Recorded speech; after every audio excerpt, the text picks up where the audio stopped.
Hi, welcome to State of Mind, a podcast about the new Indian mind. In this episode, let's talk about being yourself. What does it mean to be yourself? Of course, it's a desire for everybody or most people to be yourself, and I think the idea that you should be yourself and you've got to live an authentic life is an idea that has gained a lot of traction in recent times. And in the world we live in, it has become extremely important for people to feel that the life they are living is a true expression of who they really are. But what does it mean to be yourself, and how can you be yourself and yet meet expectations around you? Because I see a lot of people struggling with that. People have expectations. Either they meet expectations from other people and then they end up feeling bad about themselves, about the fact that they said yes when they really didn't want to say yes. Or they say no and they don't meet expectations and maybe they feel guilty or feel more isolated. So how can you meet expectations and yet stay true to who you are? But first, let me narrate this story. This is an old joke about a guy who goes to a tailor for the fitting of his suit, and he wears the jacket. The tailor puts the jacket on him, and the man, as he puts on the suit, and he realizes that the right sleeve is short, and he tells the tailor, he says, "Hey, listen, the sleeve is short." And the tailor says, "Listen, it's not a problem. All you have to do is just lean down a little bit like this on your right side, and the sleeve will fit you." So the poor man does that. He leans so that the sleeve comes down his arm and the right side of his arm is now okay. But of course, now the left side is off and the left sleeve is riding up. And so he tells the tailor, "Listen, what do I do about this?" And the tailor says, "It's not a problem. All you have to do is adjust a little bit on this side. Just move a little bit, push your shoulder down. There you go. Now the sleeve is fitting you perfectly."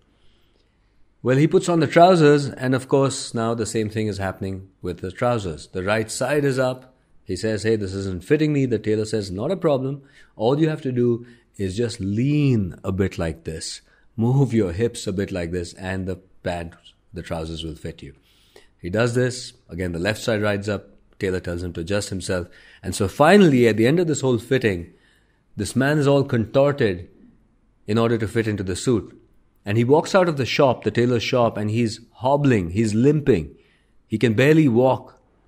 And two men are looking at him, and one man says to the other man, he says, "Look at that guy. It's so sad, isn't it? He's hobbling, he's crippled." The other man says, "Yes, that's true, but see how well the suit fits." So,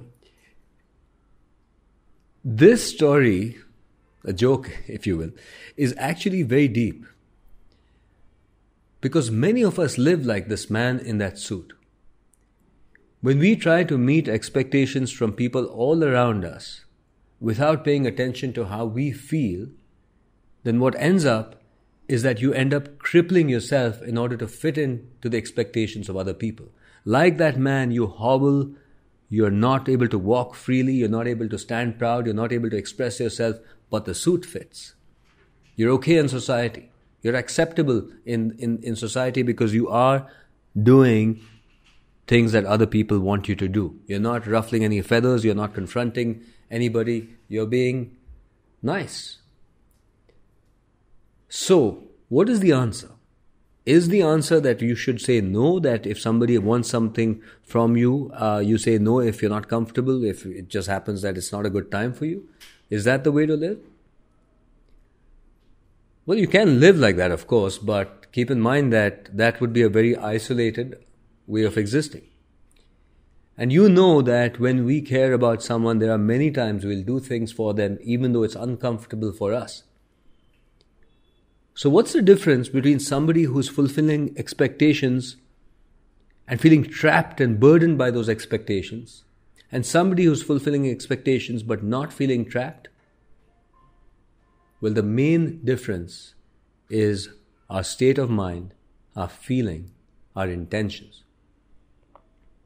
If you're fulfilling people's expectations out of fear of disapproval, fear of rejection, fear that they won't like you, fear that you will be alone if you don't please them, If you do that, in other words, if I'm pleasing people out of a sense of fear and need, well, then I'm trapped by their expectations.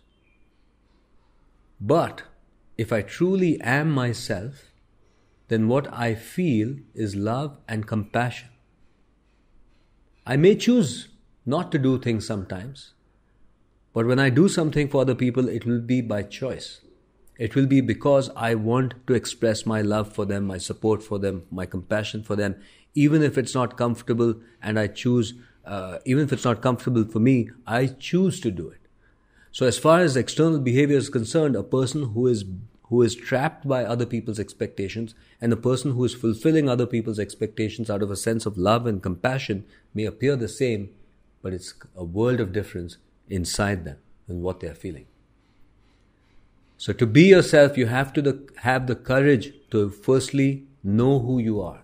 We cannot be ourselves if we don't know who we are. And knowing who you are means to know how you feel. So it's not about an intellectual understanding of who you are. It also means I know how I feel. And I can sense what I feel. And I understand how to take care of my feelings. To know who I am means that I know when other people expect things from me. It's never unconscious. And then I consciously act, not out of fear, but out of love and compassion. There's a lot more we can talk about in terms of being yourself, and I definitely want to explore this topic a lot more because the idea of the topic of identity, what is the self, who are you, is something so central to my field of therapy and psychiatry. And of course, in my own life, it's been a subject of much interest.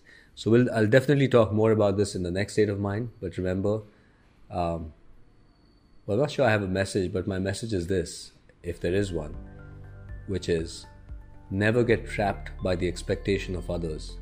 Never unconsciously please others because you're scared, but do help others out of a sense of security, love, and compassion. Take care, and I hope to see you soon at the next State of Mind.